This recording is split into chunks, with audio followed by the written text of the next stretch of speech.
man went west to find his dream.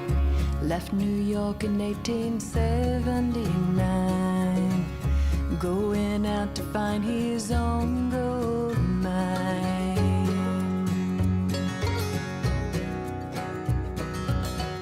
Climbing up and over. So the ranch was granted to Jose de la Guerra in 1837, and so it has remained in my family ever since.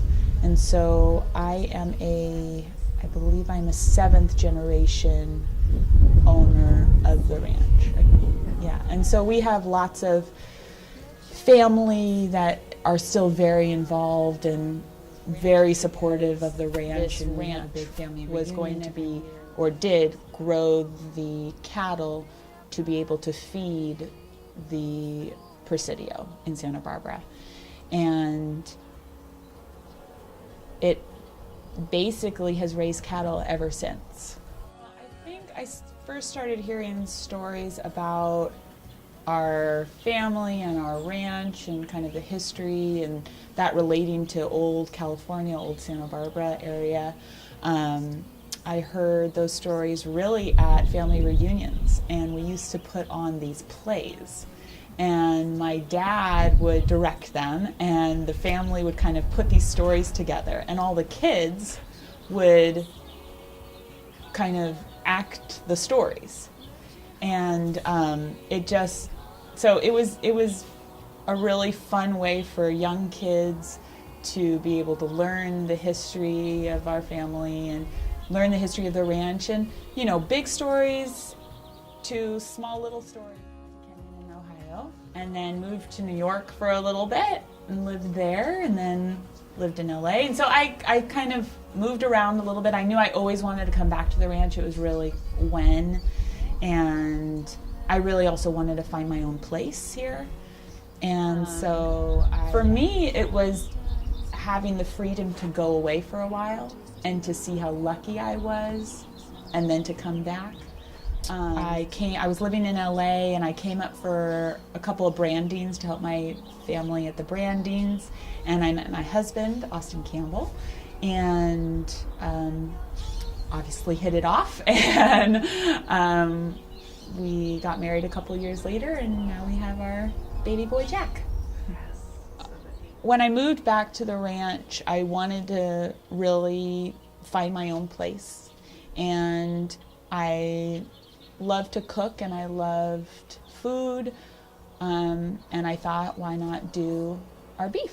And my father had started selling beef, organic beef, back in the late 80s, and he had stopped just to really work on the cattle and the herd and the ranch, and so I had just wanted to come back and restart it. What I thought was more important is that we come up with standards that we truly believe in, and that's what we share and provide for other families in Santa Barbara. What would I feed my family is what I would feed the families in Santa Barbara.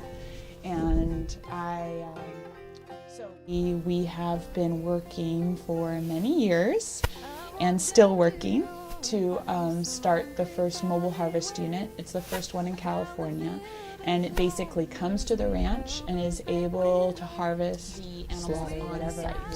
And to me, that is a very important aspect, I believe, of food. And I've worked very hard to raise these cattle well their entire life, and for me to be able to harvest them on site is kind of one of the most important aspects of it, because they are able to live their entire life on the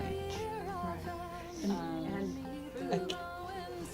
The beauty of running cattle is that every day is different, and that was something that I've always loved.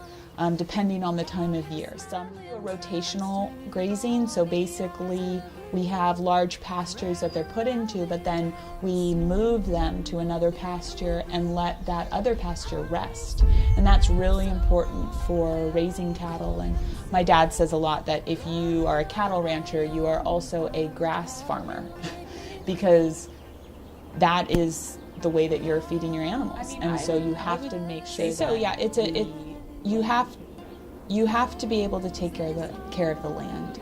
And you know, this is why I wish that cattle ranchers and environmentalists would get along a little bit better, because really we all want the same thing. We all want for this land to stay, you know, like it is. And I think if anything, what my grandfather left me, which was the love of the land, and I hope that I would be able to pass that along to other generations to come. That's what I really want to be able to share with my son and my grandchildren, that is a place, this is a place that will be and will always be.